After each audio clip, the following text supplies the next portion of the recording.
I love Allie Beth Stuckey in her book, like talks about like, you cannot be the problem and the solution.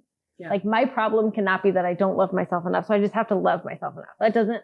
There's no logic to that. It doesn't make sense. Yeah. Like, so maybe it has to come from outside of me. Yeah. In order to like be filled. And what is the idea of self-love? The idea of self-love is like, I'm tired. I feel like I've been pouring out. I've drained, which is different than just doing like a night of like, oh, I'm not just going to take a bath. Yeah. But like, it's the mindset. It's the like, drive. It's the why behind it. Yeah. That like, I think can be so damaging because instead you don't really get to the root of what do you need? Yeah. Yeah. And then you try to be enough and then you fall short all the time because you'll never, like nobody's. Yeah. I think that's. Like and then what do? You do more self-love. Yeah.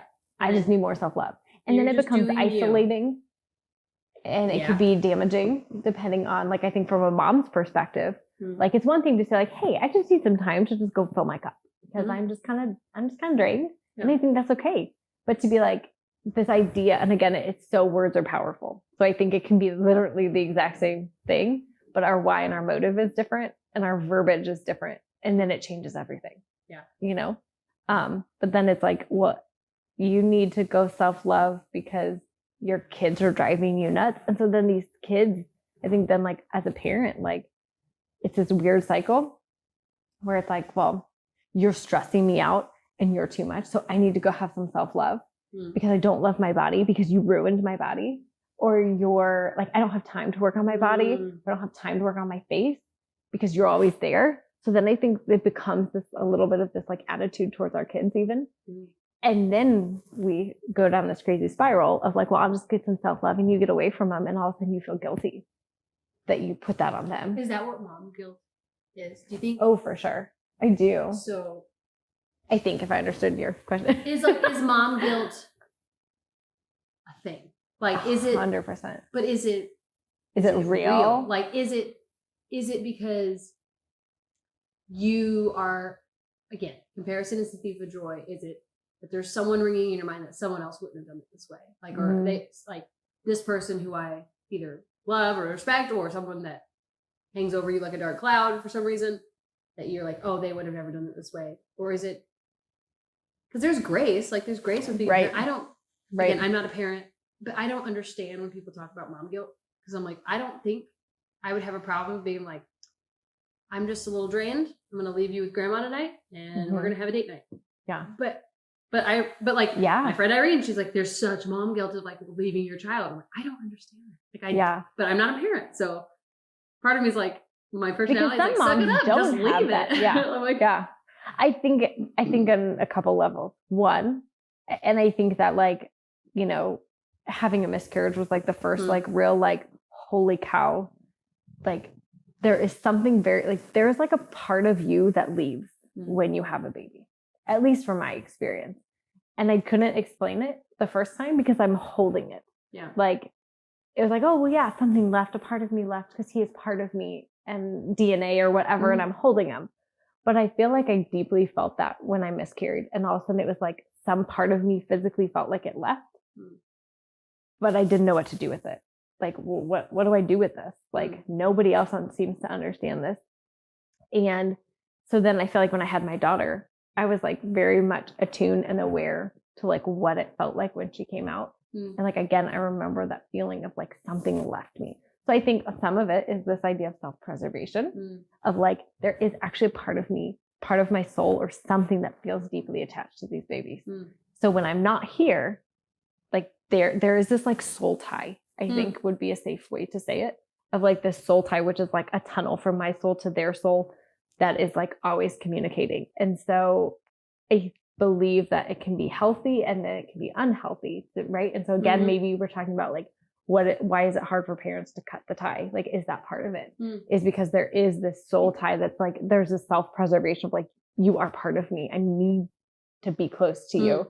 I think it's a little bit of that. I think, so I heard a saying once that like women don't dress for men, they dress for other women. Have you heard this? Like most men don't care if you wear makeup or I dress for me. I dress for me.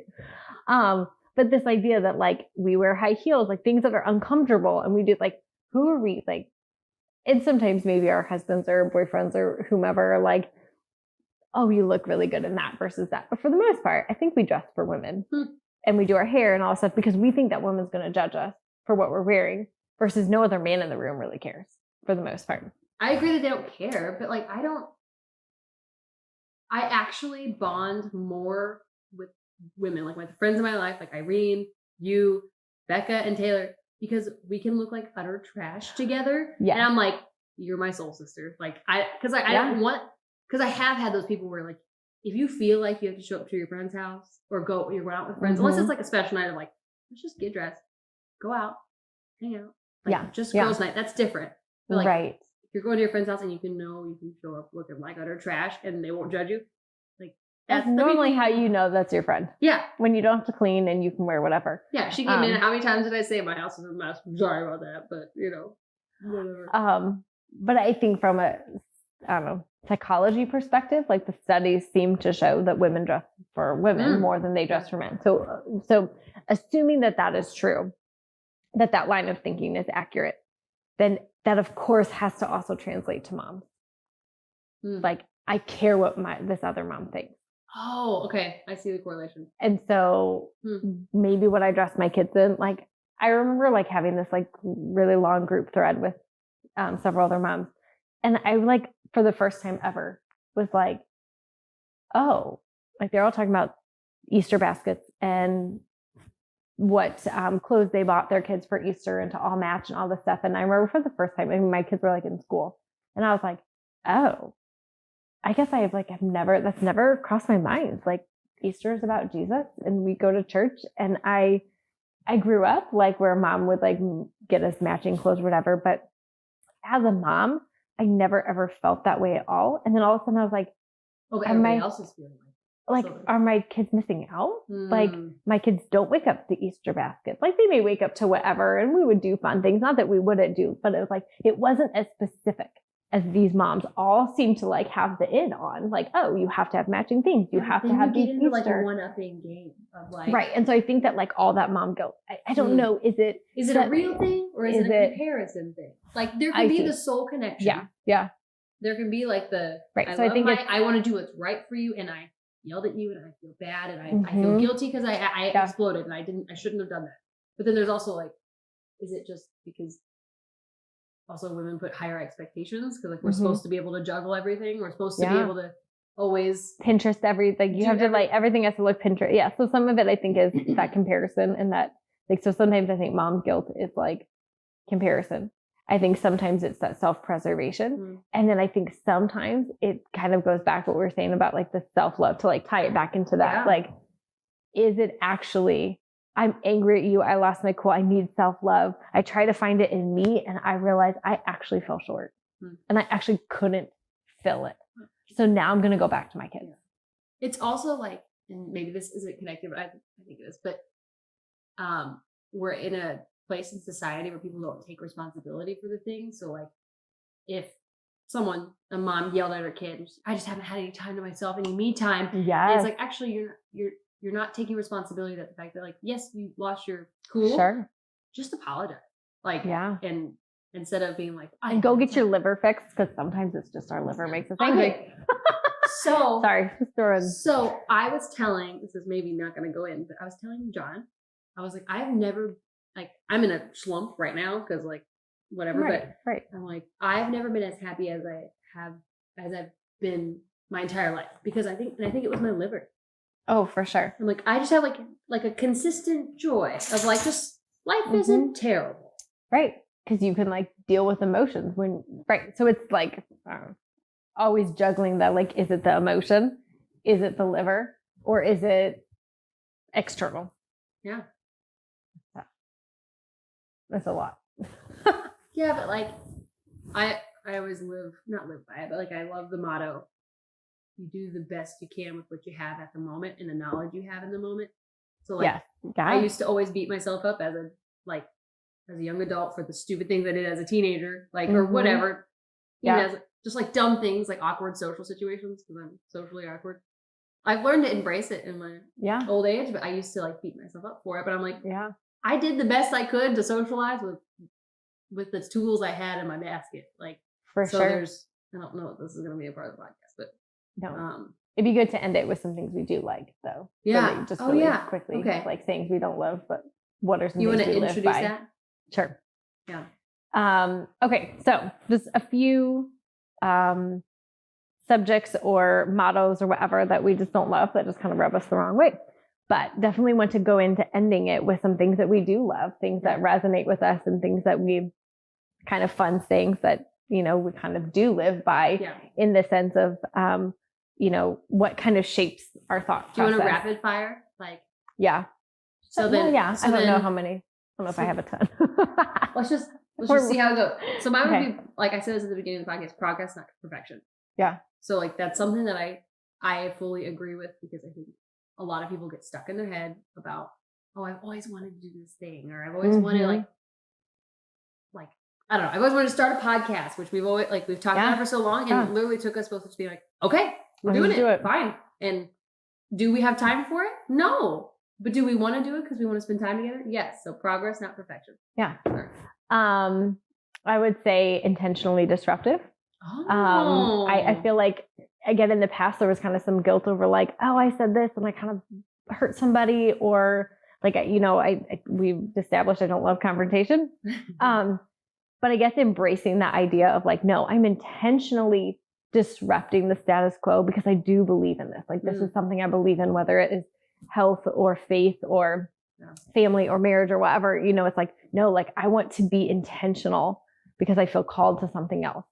So instead of just like I accidentally was disruptive and I feel guilty about it, it's like, no, like I want to be intentional, and I am intentional. It wasn't by accident, so I don't have to feel guilty about it. So I have a friend, his name's Dean Hefta, and I did this communication course through him, and he has a business called Claris Results. You should check him out. I'll put it in the description box. But he said like a lot of great things during the course, but he said nobody thinks about you as much as you think about you. Ooh, yeah. And so that has helped me with like, because as a person who maybe I was dressing for other women, but like I would just take forever to get ready. I would forever. I think we all did. But like at some point, like an hour and a half. What were we doing?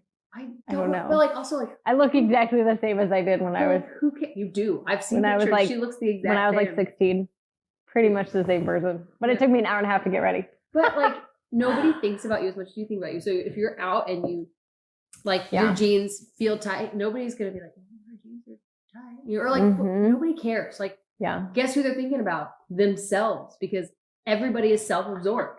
Like yeah. So just do what you're gonna do, and because nobody's really thinking about you anyways.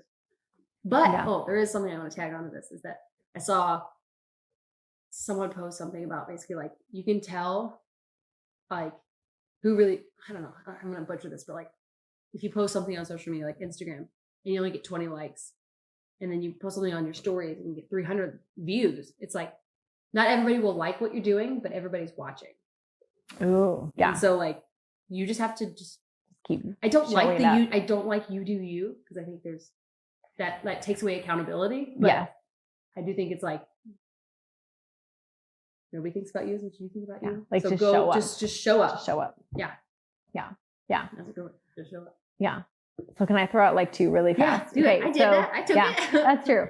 So when you said that, it made me think of and it was in a movie, and I don't even remember what movie it was, but it was this person was saying to this little kid, like in the movie, it's like, look into their eyes and nobody cares what shoes you're wearing. Like if you look someone in the eyes, nobody's looking down at your shoes.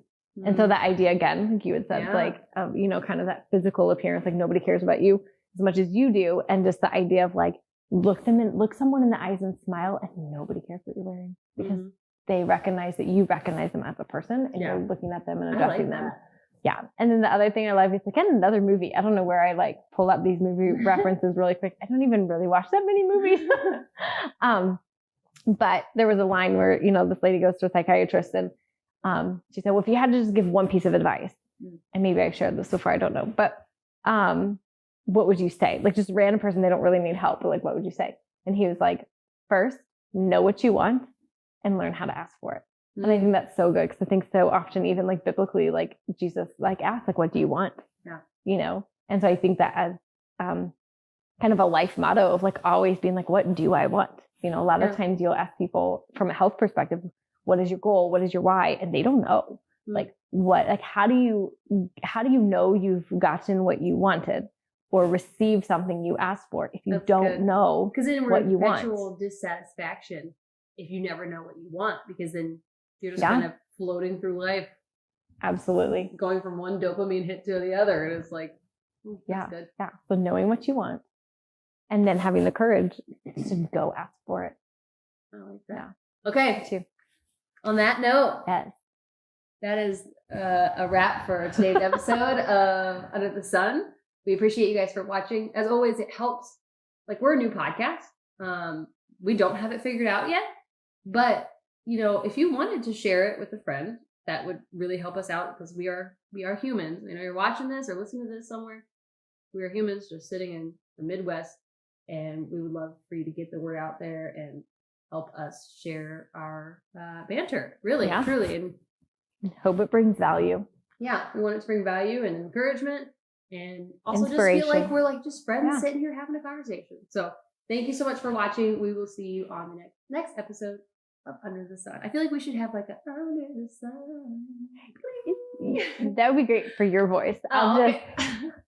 You'll just go and we'll have like your teeth sparkle. Like the Orbit commercials. Yeah.